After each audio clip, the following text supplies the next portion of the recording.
আজ আলোচনা করি তোমাদের সঙ্গে একটি ভাঙা পুকুর ঘাটের আত্মকথা। তোমরা অনেক আত্মকথা এর মধ্যে শুনেওছ, অনুশীলনও করেছ।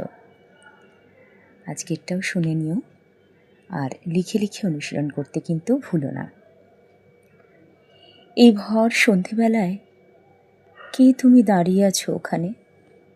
তোমার কি ভয় করছে না? গাঢ় অন্ধকার হয়ে গেলে এখানে তো কেউ আসে না। পাশে ওই যে আমার ভিতরে শিকড় চালিয়ে জোর করে বট গাছটি দাঁড়িয়ে আছে, ওখান থেকে বিষাক্ত সব পোকা মাকড় সাপ বেরোয়। তবু তুমি দাঁড়িয়ে আছো, শুনতে চাইছো আমার কথা।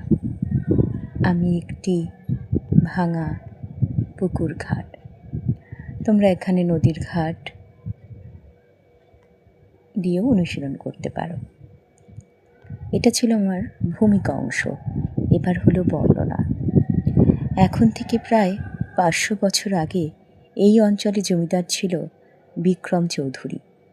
তার ধনসম্পদ, লোকজন, পাইক, বরকন্দাজ, আত্মীয় স্বজন পূর্ণ গৃহে তিনি ভালোভাবেই জীবনযাপন করতেন।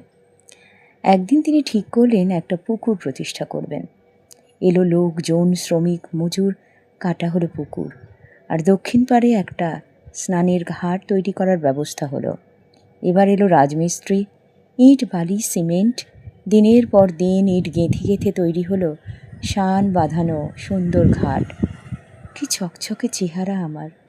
আনন্দে আহ্লাদে পরিপূর্ণ আমি। সকাল থেকেই অনেক অনেক লোক আসে।